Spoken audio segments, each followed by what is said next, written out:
Sylvan, I think you're on mute.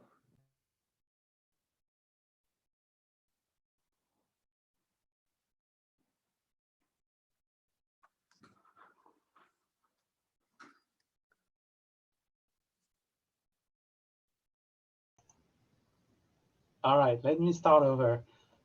Good afternoon, everyone. Thank you for taking the time to be here this afternoon. We have a nice crowd today, and I would like to thank Larry Needle for taking time out of his busy day to explain to y'all, to tell you all about H1Bs and work visas. We really appreciate you doing this, Larry. We are sharing, slide with y'all. I hope you can see them. If you have any questions during Larry's presentation, please type them in the chat and I will try to keep track of them. And I will stop talking now and let Larry start his presentation. Thank you so much. Thank you, Sylvan. Are we can we see each other? We can hear you. We can't see you, but maybe it's because I have the presentation on. Right, I can only see you. Oh, I don't know if anyone else has a video on. Let's see. No, it looks like it's just me. So I think other people are hiding or on mute. Well, that's fine. I can still talk. It doesn't. As long as everyone can hear me. Yeah. Okay. So if so, I will begin. I am sorry that I am not there in person. I usually like to do these sessions, as you know, Sylvan, once or twice a year. But our whole lives have been upended. And so rather than appearing in person, you've given me the opportunity to do this via Zoom, but I guess we're all used to Zoom by now. So Zoom is the new norm. And but I always love this group from USC because I always get very challenging questions. And so as Sylvan mentioned, please put your questions as they come up in the chat box, in the chat room, and I will get to those. Actually, this might be easier. Usually people are raising their hands during the presentation. So now I can just watch for the chat room and happy to answer the questions.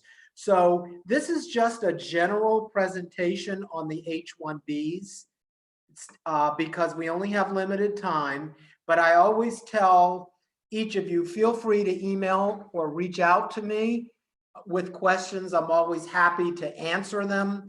So after the presentation, I think you all have my email address, which is lneedle@lneedle.com. It's one word, lneedle@lneedle.com. Always feel free to reach out to me if I can answer any questions. You know, I really kind of wanted to start at the end today because we have so many changes going on or potential changes in the H1B context. May be able to speak about them a little bit more in detail at the end.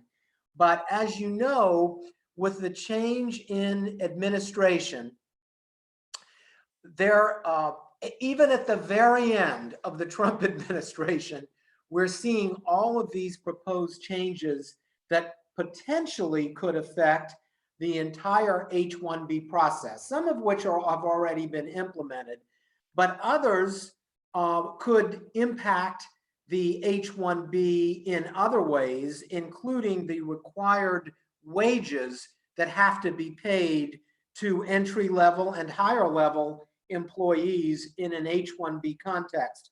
This is something we're watching very, very carefully, where it's not unusual. A lot of times the outgoing administration will propose or try to implement final regulations to try to bind the next administration.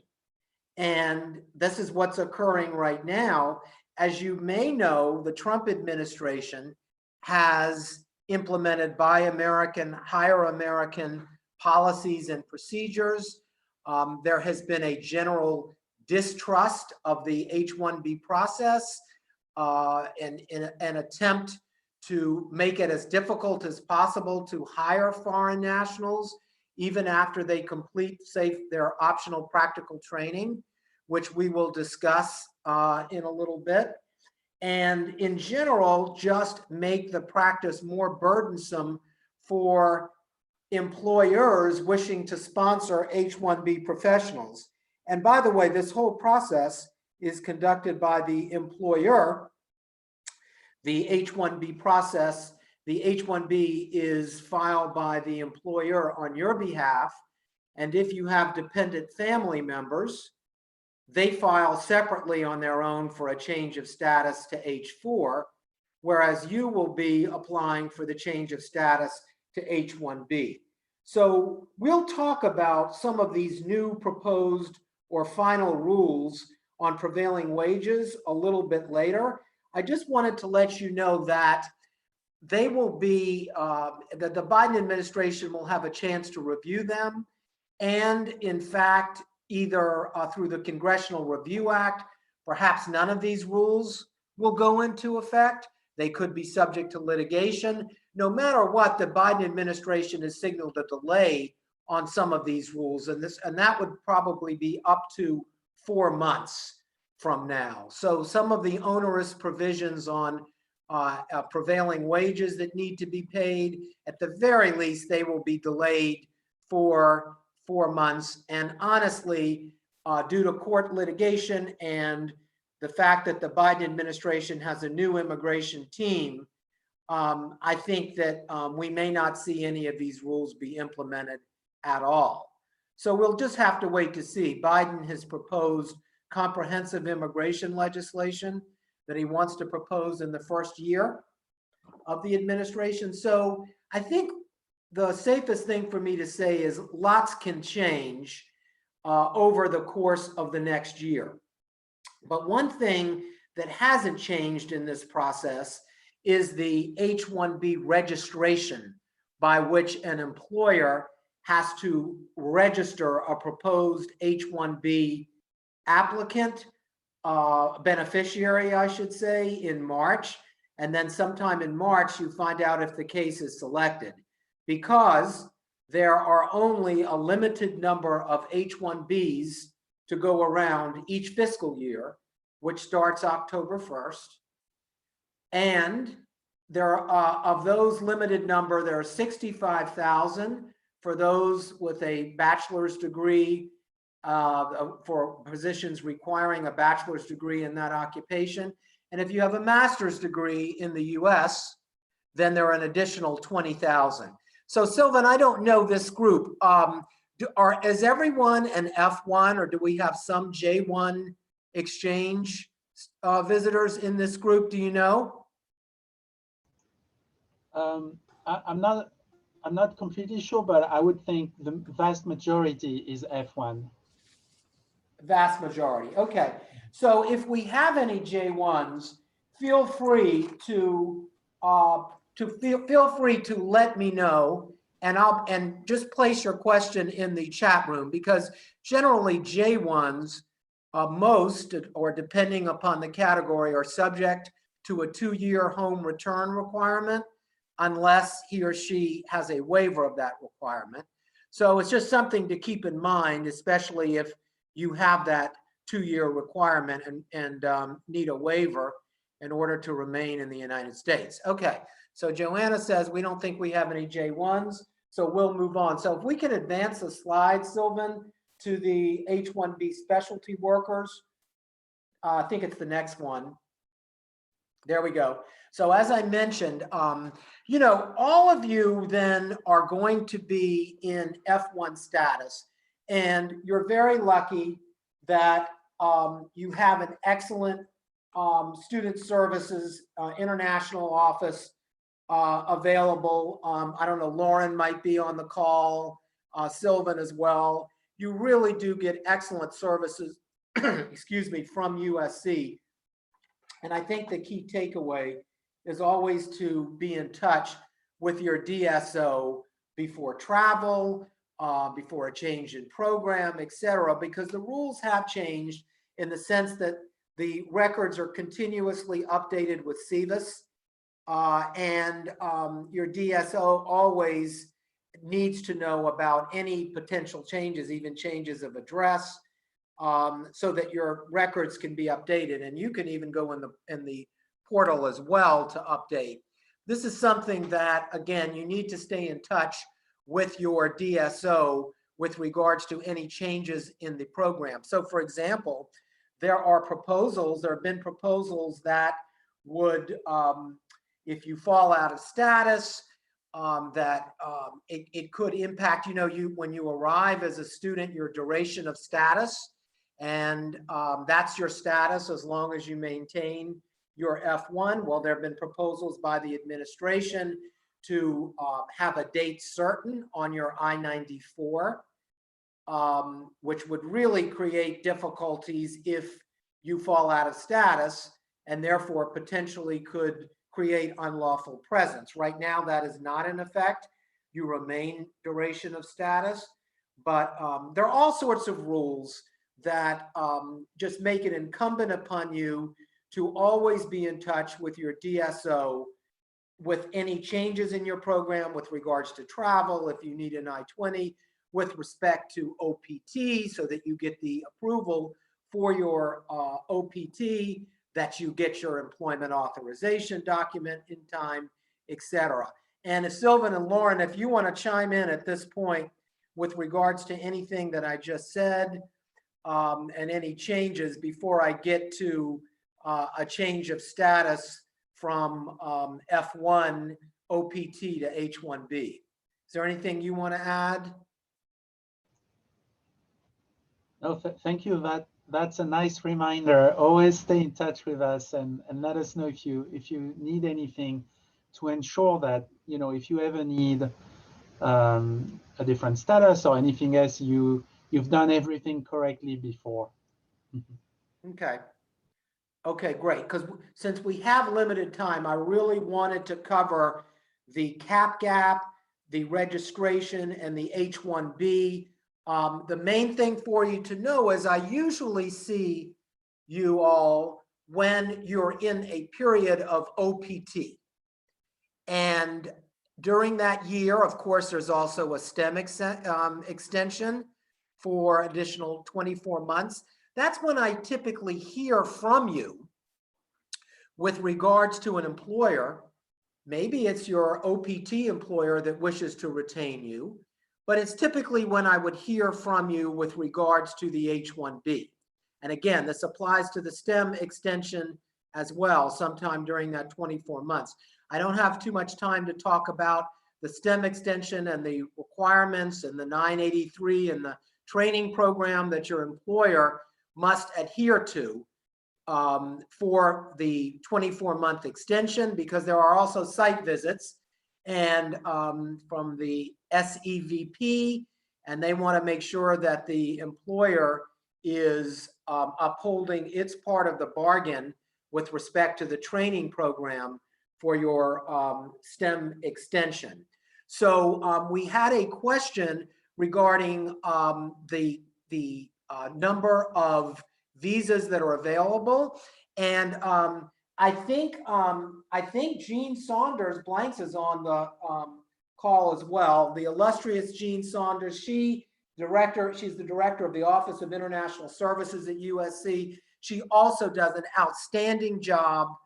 She's a great resource. She can tell you that universities, institutions of higher education, are exempt from the annual quota, the annual H1B quota that is in place from starting the beginning of the fiscal year, October 1st.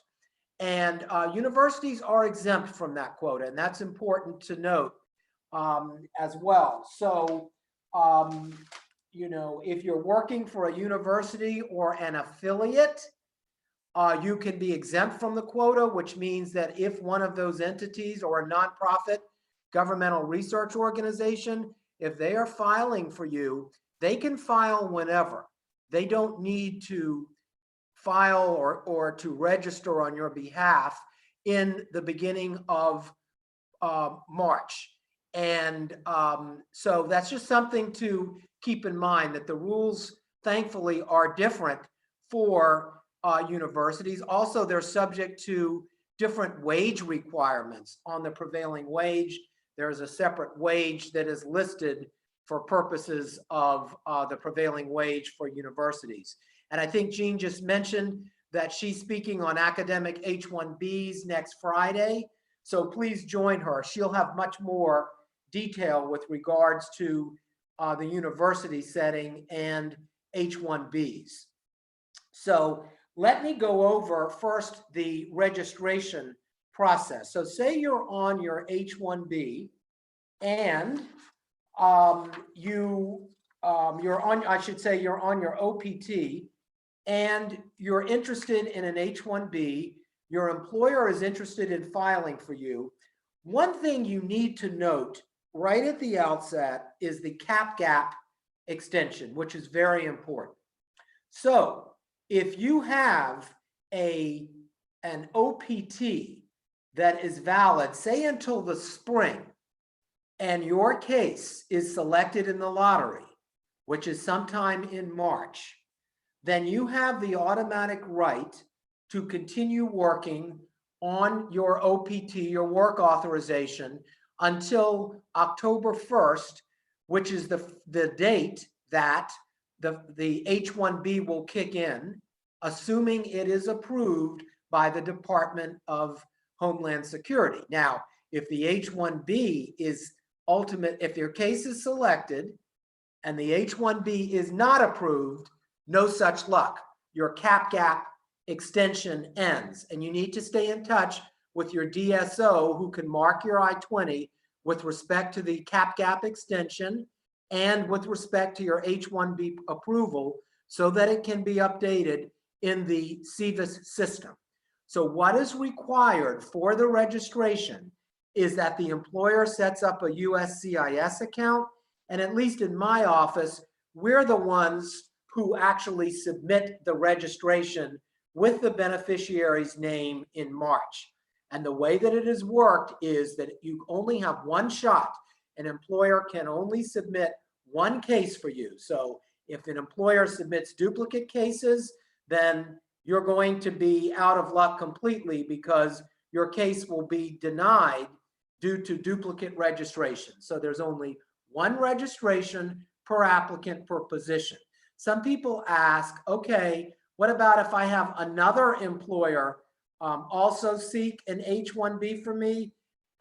Yes, I mean, that is at least theoretically possible, but only one employer can seek a registration on your behalf. So this would be for the H1B, whether it is the regular H1B cap or the extra 20,000 that I mentioned for the advanced degree in the US. Supposedly the registration system is going to help those to increase your chances if you have an advanced degree from the US. They believe that the registration system will enhance your chances, because if you're not selected for the advanced degree cap, you still have your chance at the extra 65,000 for the others, for the bachelors. Not everybody, as I mentioned, is subject to the cap, including those working for universities or affiliates. Also note that if you already have an H1B, you don't need to be enlisted in or enrolled in the lottery as well. So extensions are not counted either. Now, keep in mind that most people are going to be in the United States when the registration is submitted, and when and we can keep it right at this screen here, Sylvan. And when the H1B is submitted, most of you will be in the US, so applying for a change of status. It is tricky, and talk to your DSO. If you try to travel while your H-1B is pending. First of all, if you try and travel while you have an H-1B change of status pending, it means that UofSC ISS, even if they select your case, will not approve the change of status. They can approve the H-1B, and you can go for consular processing in your home country for the H-1B, but they will not approve the change of status. And right now, as you know, things are a little bit up in the air with COVID. Even applying for the H-1B abroad is very, very tricky due to presidential proclamations. Again, we'll have to see what the Biden administration will do with respect to these proclamations. But if you don't have an H-1B already and you are subject, you're not an quote essential worker, you may have difficulty come October 1st even getting an H-1B visa. Again, all this is up in the air. We have all sorts of presidential proclamations due to COVID, due to could be your country of origin, your country of nationality, whether you are an essential worker. So I would say the safest thing to do is not to travel during this period. Let the H-1B kick in for the change of status, and you would be able to begin working October 1st, assuming your case is selected in the lottery and assuming the case is approved. So question that came in from Fadil, only one employer can submit an H-1B registration application on your behalf. Each employer can submit one on your behalf. However, keep in mind that, the UofSC ISS, they go through these applications. They want to make sure one employer has not submitted more than one on your behalf. But an employer can submit, separate employers can submit H-1Bs, or registrations, I should say. So let's continue with the H-1B. Note that the requirements are a bachelor's degree in your particular occupation. It is not a general bachelor's degree. It is a bachelor's degree in your occupation. Now, some bachelor's degrees or higher, could be master's, some are more obvious to UofSC ISS. So I work, for example, with a lot of teachers, and they have a bachelor's degree in mathematics or science. And for example, they may be, a mathematics teacher in a public high school or middle school or elementary school, or engineers. I mean, those are obvious.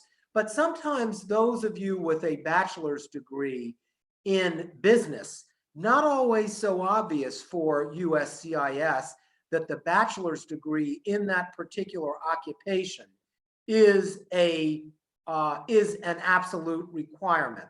So sometimes those cases have to be even more heavily documented to prove that the bachelor's degree in that particular field is a requirement. So let me just continue. I know we're getting some questions. Let me just continue with this, and then I'll go back to some of the questions. But the employer, first of all, files the registration on your behalf. This past year, we found out in March, if your case is selected, they then give you 90 days. The employer has 90 days to file the H-1B. This is important for your cap-gap extension. So let me give you an example. If you had an EAD, a work authorization, that expires in May, and your case was selected in March, it would be important for the employer to file the H-1B before May so that the cap gap kicks in. So even though an employer has 90 days to file the H-1B upon selection, the employer will want to file the H-1B before your EAD expires so you can take advantage of the cap gap extension. If for some reason your EAD expires before the EAD and your employer submits the H1B change of status. Yes, you can stay in the country, but you cannot keep working until October 1st because your EAD will have expired before the H1B is submitted. So you need to keep that in mind, checking your EAD, because that will be important for you that the employer file before that EAD expires. Let me know if you have questions in the chat with regarding that. So, but that part is very key. And if any of you do have dependent family members, like for example, if those of you who are older, maybe masters or what, candidates or whatnot, if you've got a spouse and or children, we like the change of status for the family members to be filed at the same time as your employer files the H1B on your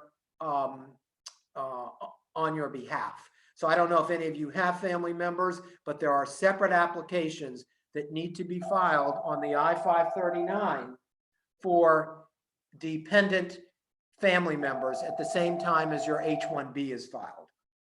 So there are many issues that come up with regards to the employer attestation requirements. We're on this slide right now.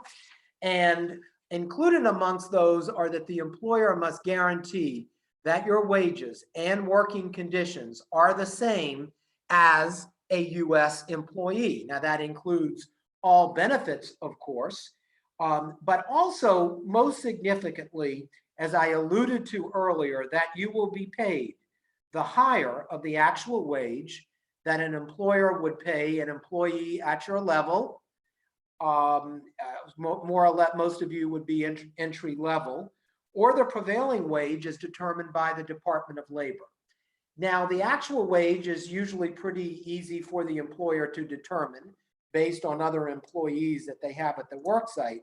The prevailing wage is what I mentioned earlier that has been in flux, where the Trump administration has really tried to increase the prevailing wage, even for entry-level positions, which would make it much more burdensome for employers, if this was actually implemented, to be able to hire international students at an entry-level wage.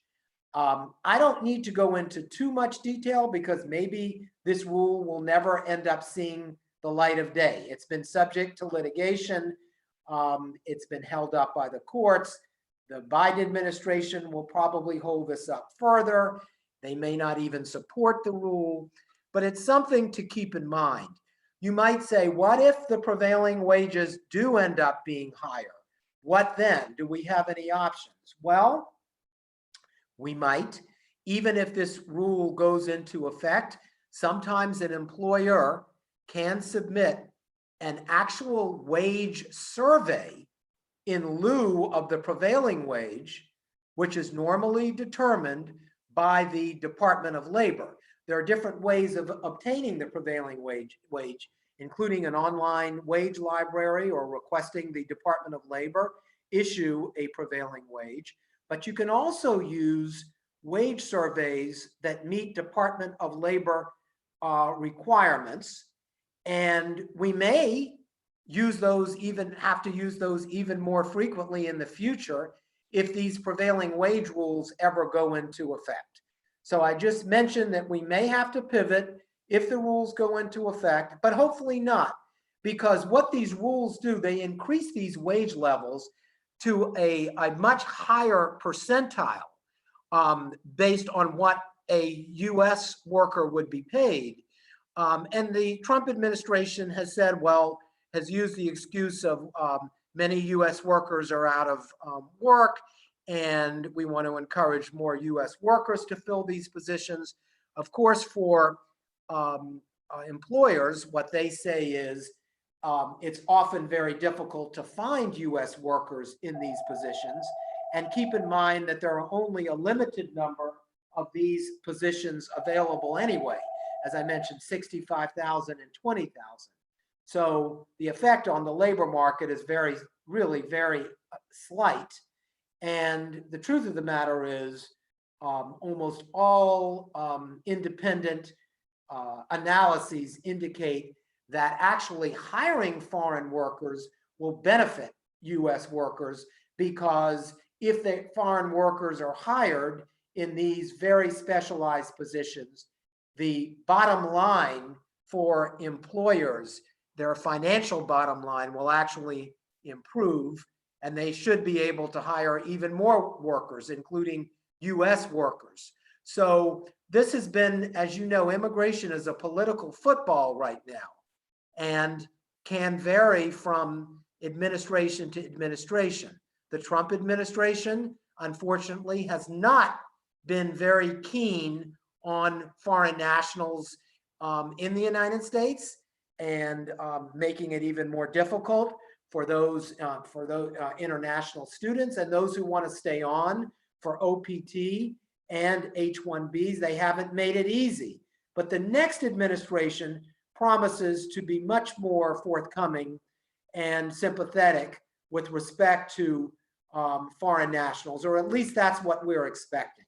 So the prevailing wage is in flux. Right now it is okay. It will not change before the registration period in April, and will not change for several months. So for the next round of H1B filings, I don't anticipate any changes with respect to the prevailing wage. Next slide, please. Okay. These attestations that I just mentioned are made on a labor condition application, which is one of the required documents for an H1B filing for an employer, that your wages and working conditions will be the same as a US worker. That's part and parcel of the H1B package. How long can H1Bs be approved for? 3-year increments up to a total of 6 years. Keep in mind that it is possible in certain instances to extend an H1B even beyond the 6 years. If the employer, for example, has sought to sponsor you for permanent residence, that is a basis to extend the 6 years if necessary, if you do not have your green card before then. So there are ways of extending the H1B as necessary. An employer can really decide when they want to sponsor you for an H1B, but as we'll see a little bit later, they have to test the labor market and prove that there are no qualified, willing, and able US citizens for the job in order to file an application with the Department of Labor. Generally, no such application is required, though, for an H1B, unlike permanent residence, where the employer does have to test the labor market. Okay, next slide. Great. So as I mentioned, the jobs have to require a bachelor's degree in your particular occupation. We already mentioned the quota, the exemption for universities, and the fact that if you've already been counted against the quota once, you are not counted against the quota again. One particular benefit of H1B, it is possible to change to another status, but most of you will be changing to H1B professional or specialty occupation, and that really is the gateway to a green card. The H1B allows dual intent. By that I mean you can maintain your H1B temporary non-immigrant status while you are pursuing your green card. They are not incompatible, and if you travel while you're pursuing your green card, you can still travel on a valid H1B, no problem. Keep in mind that any spouse and children admitted in H4 dependent capacity. However, a spouse or child cannot work as an H4. There are only limited situations where an H4 spouse can work. An H4 EAD, for example, if you are far enough along in your green card and you have an employer-sponsored immigrant petition that has been approved, that is an example of an H4 EAD. And one thing, thank goodness, the Trump administration had proposed eliminating H4 EADs. You might say, why would they do that? Because they didn't really have any interest in keeping foreign nationals in the country, especially those from India and China, who took advantage of the H4 EADs because of long-standing, long waits for their green cards. Indian and Chinese, unfortunately, in the various employment categories, have huge waits for obtaining their green cards. Congress could change this. There are proposals to assist Chinese and Indian nationals in this regard. But right now, due to the long wait, Indian and Chinese nationals have been able to extend their H1Bs, and their spouses and dependents their H4s, dependents being under the age of 21, and also obtain H4 EADs so that the spouses could work. And we believe that the Biden administration, thank goodness, will continue with these H4 EADs. So I don't think that that is going away, and that will benefit Chinese and Indian nationals. Next slide. Yes.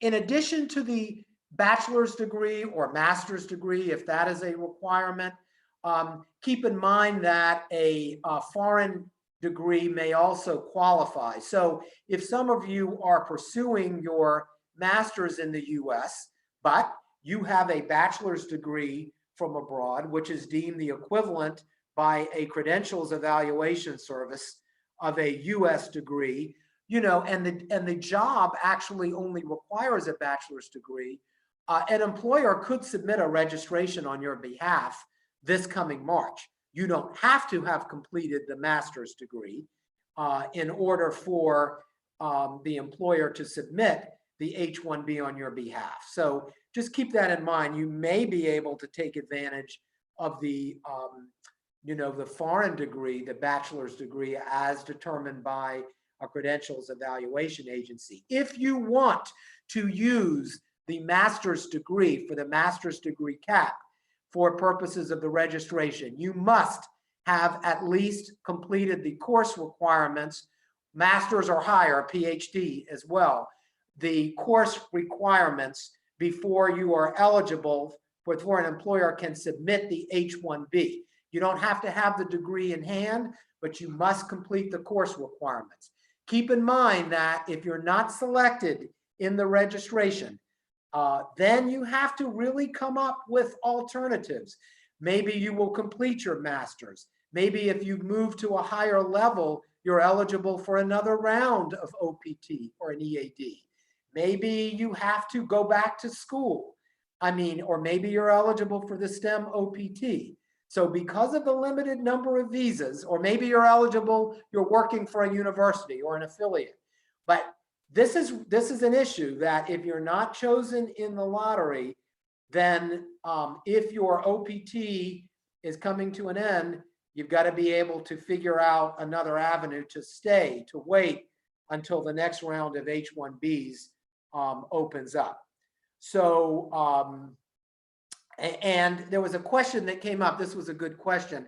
A master's degree in electrical and computer engineering, is that considered a specialty occupation for a job position for software engineering? So it's a great question, because UofSC ISS these days is really taking a hard look at the particular degree and seeing if it is appropriate for the particular job. And there are a lot more requests for evidence after filing, where UofSC ISS does question the particular degree requirement. And sometimes you need a detailed evaluation of the actual courses to be able to show that, yeah, you've got your MS in electrical and computer engineering, but look at all these courses that have been taken in, that would relate to software engineering. And maybe you need an evaluation that would say that these courses that you have taken pursuant to that degree will qualify for this particular job in software engineering. And they're taking a particularly hard look at computer-related occupations, even asking whether you need the degree in computer engineering or software for the particular job. So it's one of those things that may need additional documentation to satisfy the UofSC ISS examiner, or to satisfy them right now. Now, what I say to you today does not necessarily mean that that will be the case under a new administration and new examiners. Maybe they do not take quite as hard a look. Who knows? So, for example, under the Trump administration, believe me, they refused to accept prior adjudications where H1Bs were approved, and they would give you the benefit of the doubt for an extension, whereby if you were approved once, they wouldn't take a good hard look at an H1B extension and make you prove your qualifications all over again, or the employer to prove the necessity for the degree. Now, under the Trump administration, they were not giving you or giving the benefit of adjudications, prior approved adjudications, the benefit of the doubt. They're making employers prove the case all over again. So we're hoping that under the Biden administration, they will go back to what they did before and give the benefit of the doubt to previously approved extensions, so that when it comes time to approve, I should say previously approved petitions, so that when it comes time to approve extensions, they will give the benefit of the doubt, and they will just look and see if you continue to do the same job and if you're being paid the required wage. With regards to additional questions, can we apply for H1B visas each year of the H1B? Remember that an H1B visa is not the same as an I-94, I-797 approval. If your employer applies for a change of status, they can ask for up to 3 years on that change of status. You don't need a new H1B petition filed for you every year. Now, that could be good for 3 years. If you go abroad, yes, you will need an H1B visa stamp in your passport to return to work in the H1B context. Typically, that is good for the length of your H1B visa. If you have an H1B visa stamp, excuse me, in your passport for one employer, and you have a change of employer petition filed by a new employer, yes, that is acceptable, and the employer can get, the new employer, the change of employer, that employer can get a new round, a new H1B period of employment approved on your behalf. You can actually travel on an old visa, as long as it hasn't expired, for the prior employer, with your new I-797 approval notice and your I-94 at the bottom with your continued approved period of employment. You can actually travel on that with that a prior H1B visa, and the CBP official at the border is supposed to stamp your new I-94 with the length of approval of the subsequent or the new I-94 approval, your new I-797. So keep that in mind, that you can potentially travel on an old H1B visa, as long as it hasn't expired, even if you change to a new employer, even if a new employer has filed on your behalf. Another question, can your PhD coursework and papers be considered for evaluation? Yes, that can also be considered. Again, keep in mind that if the employer only needs to satisfy the requirement of the minimum degree that is required for your position. So if a master's degree is required and you're working on your PhD, then your master's degree should be sufficient for that position. But any and all coursework can be evaluated. You only need your foreign educational evaluation if your coursework was done abroad. Is there a lottery system for the academic H1Bs? Jean will cover this with you next week. No, not required. They can file whenever. So that's the good thing about an H1B filed by a university or affiliate or a nonprofit research organization. And even if a PhD degree is in progress, yes, the degree can still be evaluated. Again, we're only looking when we file for the minimum degree required and the particular degree that you have that meets that requirement, which we can have evaluated, or if you've gotten the degree in the US, does not need to be evaluated. All right, moving on, because our time is so limited. We could go on all afternoon, but keep in mind that if your position requires a license, such as a teacher, sometimes an engineer, if you're not in training, or you're not an engineer in training under someone's supervision, you would need a license, and that license needs to be submitted at the time we file the H1B, or a letter from the licensing agency that you will qualify for the H1B at the time that you receive your approval from UofSC ISS, because sometimes a licensing agency will not issue a license until you have your H1B approval, but you at least need the letter from the agency saying you're qualified for a license at the time your employer files the petition. All right, so the next slide. We already mentioned the labor condition application as part and parcel of the H1B. We already mentioned the requirements of your wages and what you need to be paid. Next slide. And we mentioned the prevailing wage, which, by the way, you might say, where is it? Where is it from? It's for your occupational classification in the area where you will work. So prevailing wages differ depending upon if you're working in Columbia, South Carolina, or Washington, D.C., where you can expect the wages to be much higher. And the wage levels, just so that you know, are levels 1 through 4. Levels 1 being for a more entry-level position, level 4, a more senior level.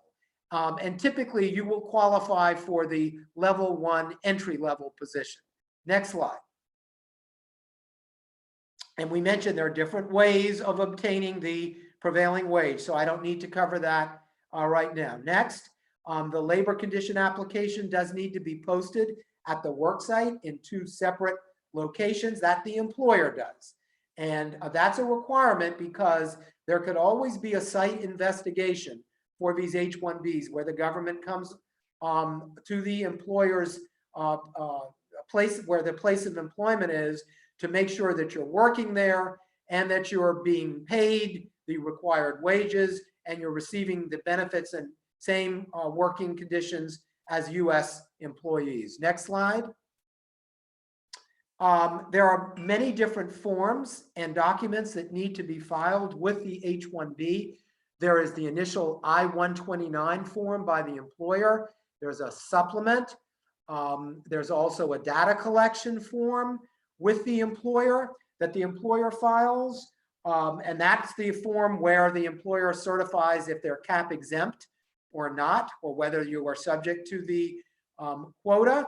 And so this is also one of the forms that's submitted with the I-129. Here's something new.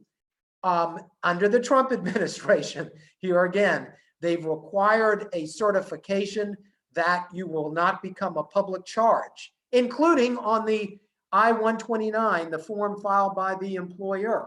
Typically, I, as the employee, attorney, will get that information from you that you have not been receiving public benefits during the time that we are applying for the I-129 for your H1B. I don't want to go into too much detail. If you have received any benefits, I would need to know as the attorney, look at that closely and make sure that it is not disqualifying.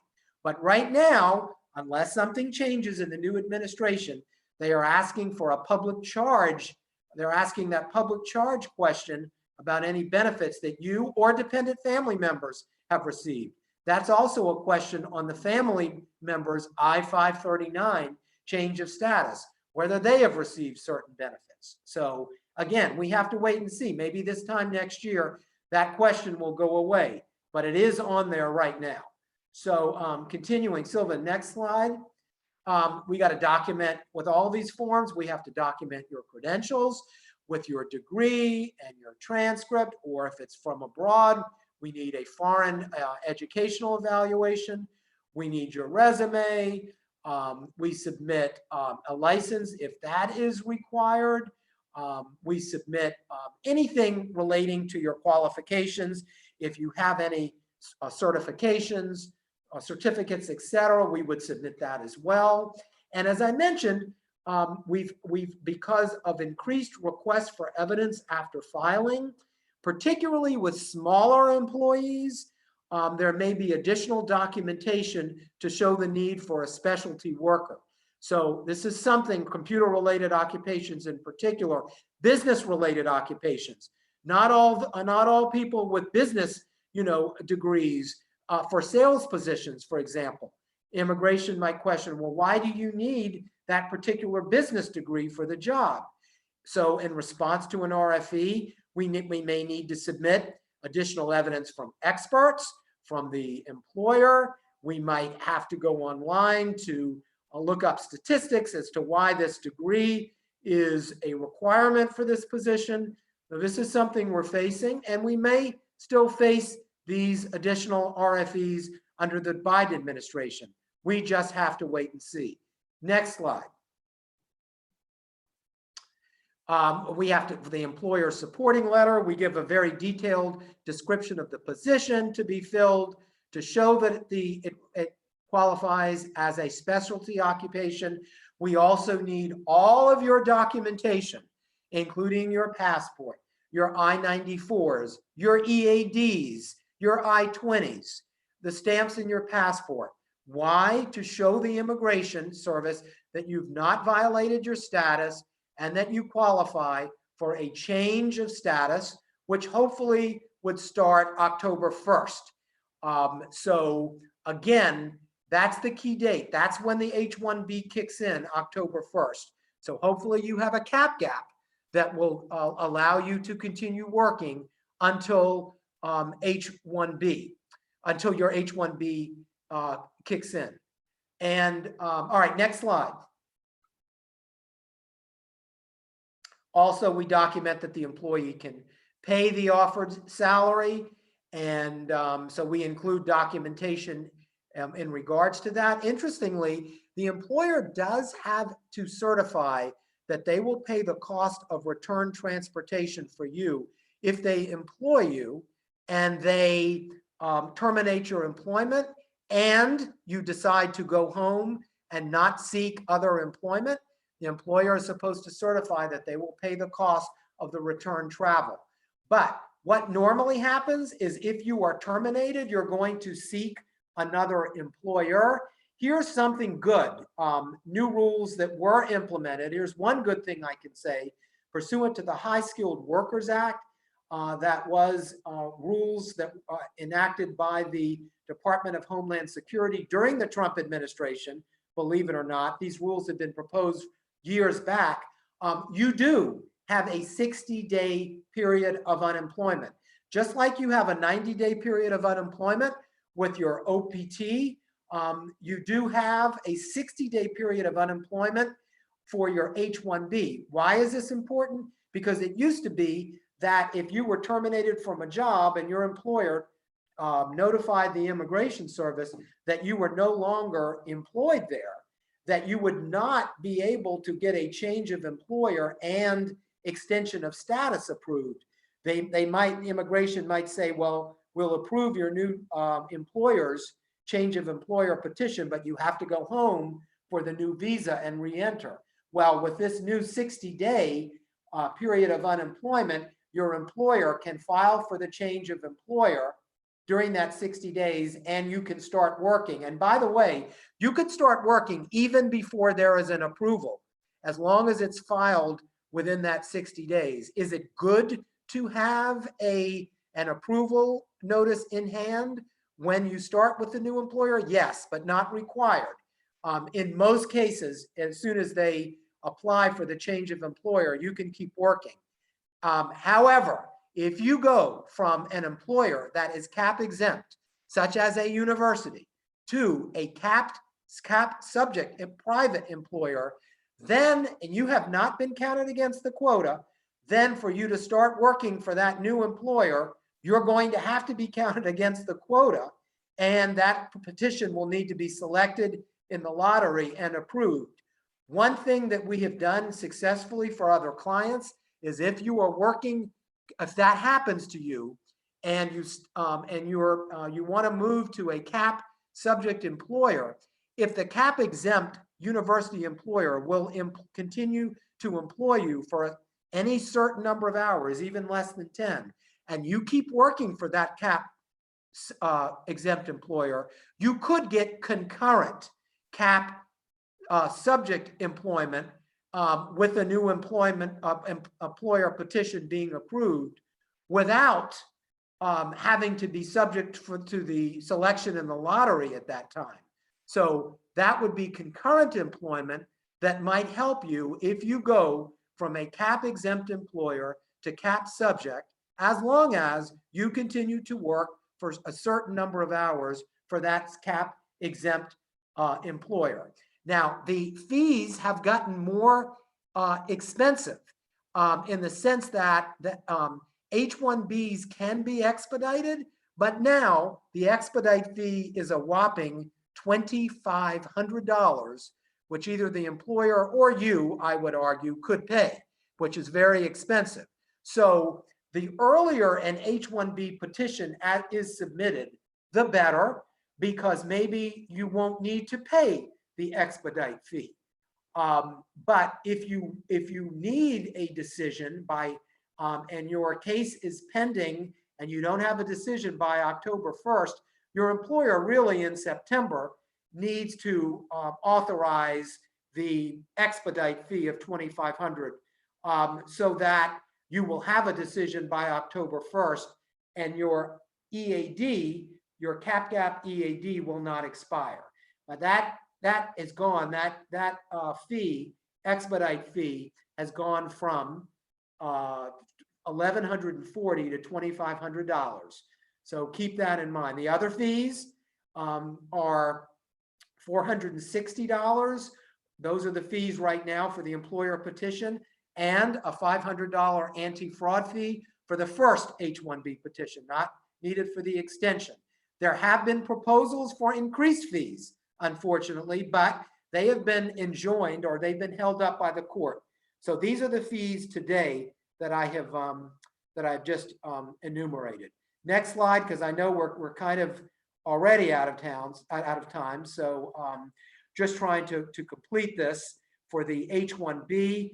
I think you can go back and look at the this slide. We've pretty much already covered what these fees and the documentary requirements are. If you don't premium process or expedite, how long are these cases taking? Months, sometimes 4 to 5 months, sometimes can be longer if UofSC ISS is just overwhelmed with the number of cases. Already they say they need more in the way of fees, that their processing times have slowed. They say they don't have enough examiners, they need more money, you know. But we have not seen particularly good service from UofSC ISS over the last few years, even as fees have increased.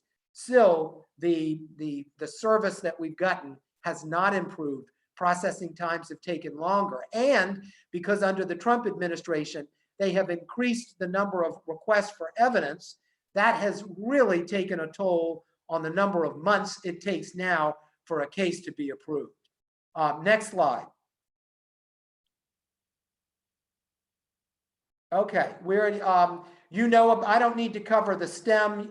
Sylvan, Lauren, they can all cover that for you for the extra 24 months. But just keep in mind, you need that. You may need that if you are not covered, if you're not selected in the lottery, you may need that 24 months, science, technology, engineering, and math, because that may be the key to your maintaining status.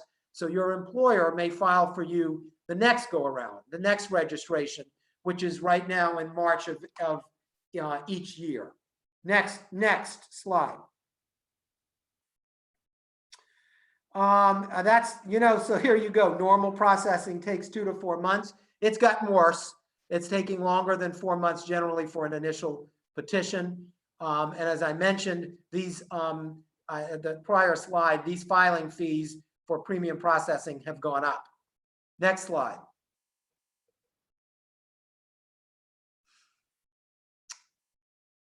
Okay, again, next slide, because the reason is the rules have changed.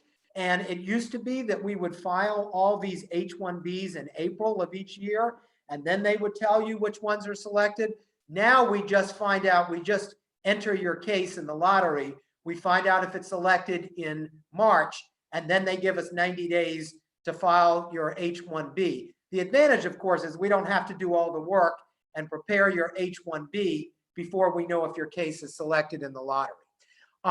Couple of important points. An H1B is employer specific. I mentioned that earlier with a change of employer filing for you for an H1B if you're working for another employer, but it is not a general work authorization, unlike an EAD. It is employer specific. You can only work for the entity for which you have an approved petition and in the capacity that is indicated in the petition. So it is possible to have concurrent employers, in which case you will have more than one H1B petition filed on your behalf. And I already mentioned you can port from one employer to another once the new employer files the H1B petition, subject to the exception that I mentioned. The rules are trickier if you go from a cap exempt to a cap subject employer. Next slide.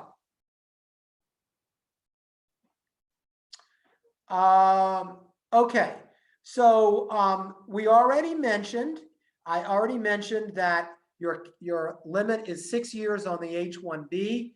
We're not talking about the L1 today, intracompany transferee status. So we're just talking about your H1B.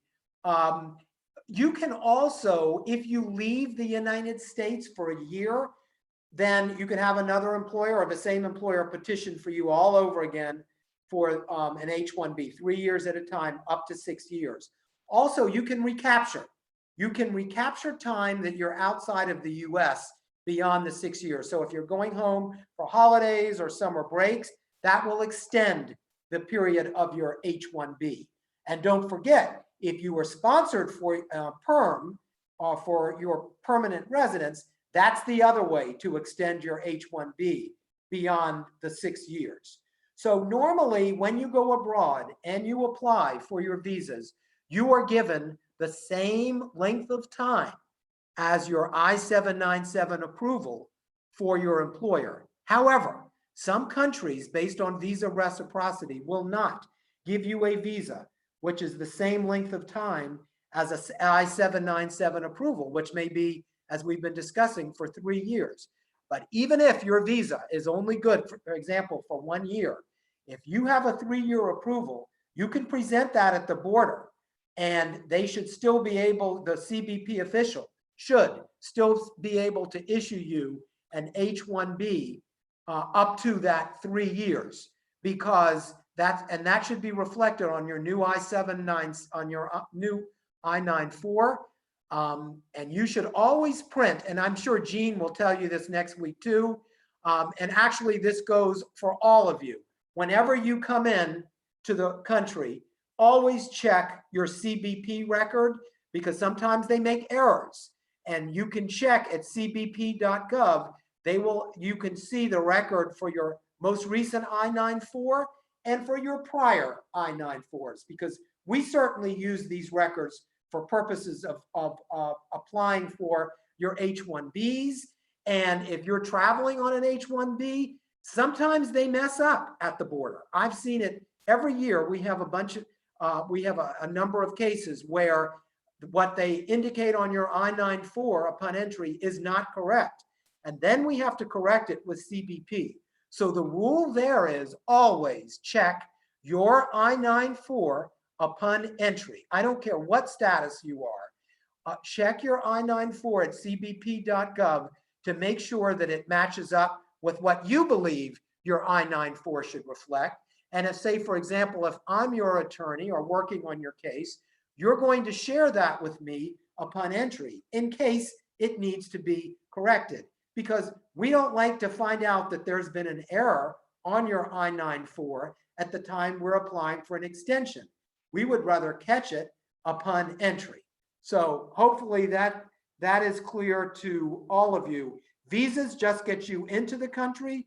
Your stay, though, your period of stay is governed by your I-9-4, which in the case of an H-1B change of status appears at the bottom of your I-797. Next slide.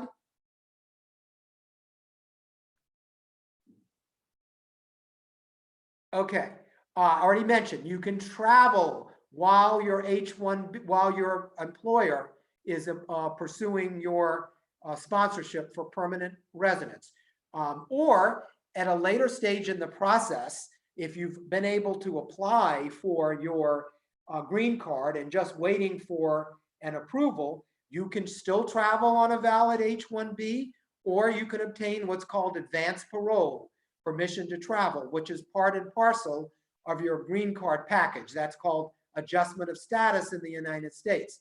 That is, if you adjust your status in the United States from H1B to permanent resident, as opposed to going home for your immigrant visa, which would be stamped at the consulate. That's called consular processing.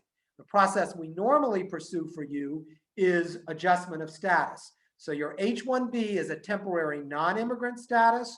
Adjustment of status is for your permanent residence or green card, but you can and should maintain your H-1B status all the way and up until you have adjusted status in the United States. Next slide. Okay, so that's what I wanted to say on the H-1Bs, and I can answer any questions on those. If you have questions on the H-1B, put it in the chat room now, because I'm only going to say, I don't have, we're already out of allotted time. So I just want to talk briefly about green cards, the process, just to let you know that this is the process that we undertake. And in some cases, I think Jean might cover this next week too. Universities may be able to sponsor you for a green card as well. So what I'm going to be talking about is on the private side for private employers, where there only are, as things stand now, unless there is immigration reform. We hope there is under the new administration and new Congress. We will see, but there is a limited number of visas available for green cards. And that includes family members, unfortunately, in that limited number of green cards. And under that allotment, there are certain employment categories. For example, outstanding researchers and professors. That's the top category. And universities such as USC can apply for an outstanding researcher or professor, or if you're an extraordinary beneficiary. That's if you're way, way along in your, in your career. So that would not apply to those of you right now. Or intra-company transferees from another company abroad. That's the top category.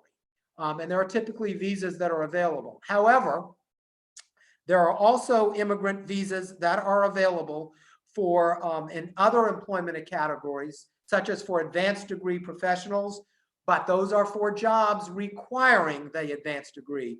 It's not sufficient just to have that advanced degree. It has to be a job requiring that advanced degree. That's in the employment second category.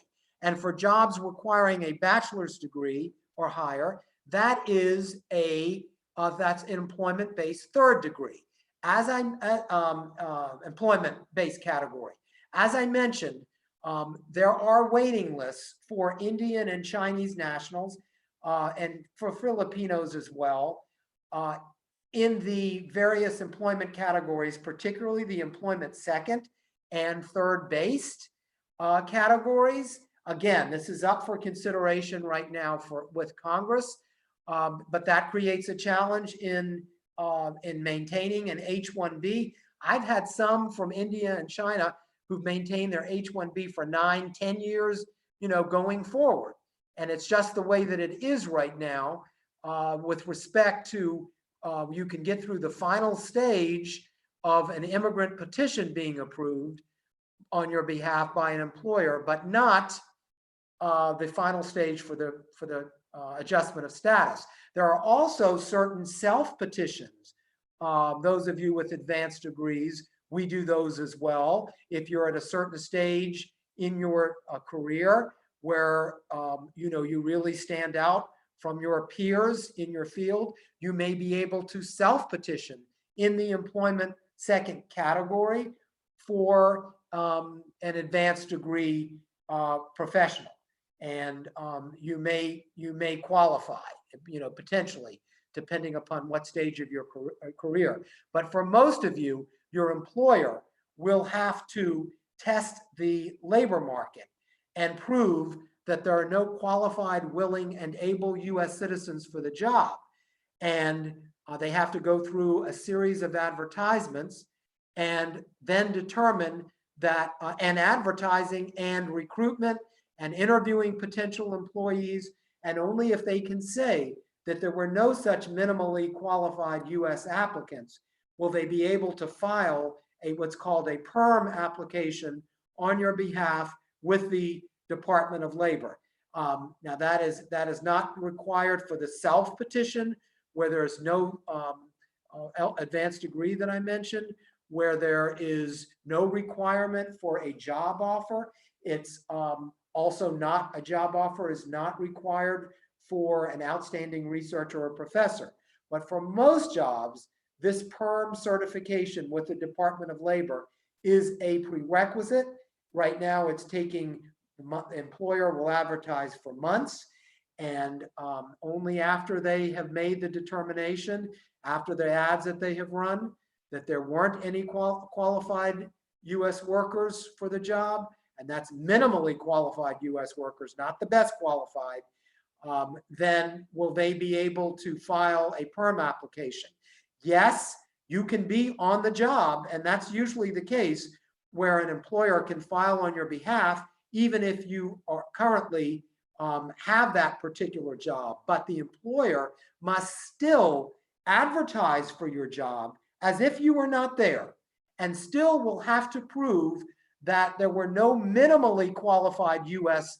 job applicants, and the employer cannot tailor the job just to meet your qualifications, like, have to speak, Mandarin Chinese because you're Chinese, or require a certain number of years experience if you do not have that experience prior to assuming these particular job duties for this employer. So it's tricky, and the Department of Labor is very particular as to what they will allow the employer to require for the minimal qualifications for the job. And the more qualifications for the job and the more years of experience, so too does the prevailing wage increase. And for a PERM application, you must seek the approval of the Department of Labor on your wage before filing. At least in the H1B context, we've been able to rely upon the online wage library if we can find your job classification without seeking a Department of Labor wage determination, which right now can take months for that determination. So for the PERM application, the employer must affirmatively seek the prevailing wage from the Department of Labor, which takes several months. But we have a workaround with the H1Bs for purposes of the prevailing wage and your labor condition application, where we often can determine the prevailing wage online. But the labor certification process can take more than a year to conclude, especially if there is an audit by the Department of Labor. So keep that in mind. You want your employer, if they're willing, to start the process as early as possible. Next slide. Let's continue. We're going to really run through these because you can look at these. These are all the other categories I already mentioned that are not covered by the PERM process in the advertising. Keep going, Sylvan. We covered up continue. Yeah, we already covered second degree. You know, we've already covered the possibility of, you know, where you do not have to seek the labor certification if you, and no job offer in the second category. So most of you will qualify for the third employment base, where the job requires a bachelor's degree. And this is where I was saying the employer must test the labor market. And if the employer sponsors you even in a second employment-based category that requires an advanced degree, unless you'll qualify for a self-petition because of how you stand out in the field, the employer will still need to test the job market. I've already covered, I think, the heavy demand for employment-based immigrant visas, those that are oversubscribed, which can necessitate a possible waiting list of many years before you can obtain your green card, particularly if you were born in China or India.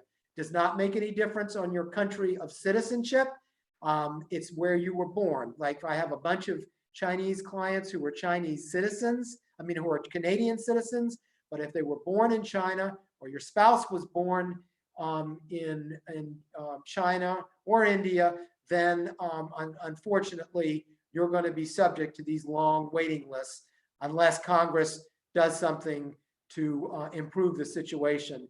And we hope they will be. I should say that visa availability and these waiting lists are determined each month by the U.S. Department of State on something called a visa bulletin, which you can find at dos.gov, visa bulletin. And every month they publish the list of both family-based categories for immigration and employment-based categories for purposes of seeing whether a visa is available in your employment category and your country. Next category, next slide, I'm sorry. Okay. And I think the rest really, you can review. You can review the slides. Some of this is for investors, et cetera. And this is always changing as well. So on this, we can stop on this slide. Note that we've talked about some of these adjudicatory changes. They will still change this year. So what I have told you today may not be the case in several months, but I think it is important for if you have an attorney, keep in mind that your attorney is representing the employer, but also the attorney has dual responsibilities to you. So the attorney will also be working with you on the H1B and keeping you apprised on these changes, letting you know what to do, what to expect if you travel, if you obtain a new H1B visa, etc. So this is a process when we work on your H1Bs and later on your green cards, where I'm working with both the employer and you. But I want to end on a very hopeful note. We've got a new administration that I believe is much more sympathetic to immigrants and the contributions that they can and do make to our economy and to our country. And I believe that this will be the way going forward. So hopefully any of the changes will be positive ones. But keep in mind that even when there are changes, sometimes it takes a while to undo what a prior administration has already done. So we have to wait and see what happens with this administration. We are hopeful, but there could be changes. Every administration has them. So what I've told you is the situation today, and with the H1B registration in March, that won't change, but things could change later in the year, whether there are new rules, whether there are fees that change, etc. So all of you, I wish you nothing but good things. You've got a great set of resources with your DSOs and with international student, international offices with Gene Saunders Blanks. So, you've got those resources as well. Please feel free to reach out to me, with any questions. about the H1B process. I know you have many. We have limited time, but I wish all of you luck. Hang in there. It's been a very difficult time during COVID and some of the proposed changes by the prior administration, but I believe there are better times ahead. And the most rewarding thing for me as an immigration attorney is that I get to work with many of you over years. It may be the H1B, it might be, and then might be your green card. You might get married to a US citizen, and I work on those cases as well. And then you get your green card, and then you apply for citizenship. And then you might want to sponsor family members from abroad. So that's the rewarding thing for me, is that I get to work with so many clients over any number of years and get to see you prosper and get to see you do right by your family and bring in additional family members. And that's what's so special about immigration. And we have been a nation of immigrants. It used to be, that is the way that it used to be on the UofSC ISS website, Department of Homeland Security, that UofSC ISS adjudicates benefits. And I think that you're going to see that line of thinking become much more prevalent under the new administration. So good luck to all of you. Stay in touch. And I'll turn it back over now to Sylvan if there's anything. I know I've missed a ton of things. Sylvan, if you want me to answer, Lauren, if you want me to answer any questions, Jean, let me know now. Otherwise, I will assume that anyone can email me with questions. That's right. Thank you so much, Larry. We really appreciate it. It was very informative. And then I'll put Larry's email again in the chat. And please join us next week for Jean's presentation. If you haven't already registered, you can use the same link that you registered for this presentation and just choose that second workshop as well. Otherwise, if you have questions about CPT and OPT, you can always check our website. We offer 2 virtual workshops that you can watch, and those will answer your questions about CPT and OPT. Well, thank you very much again, Larry, and y'all stay safe and have a great weekend. Thank you. You too.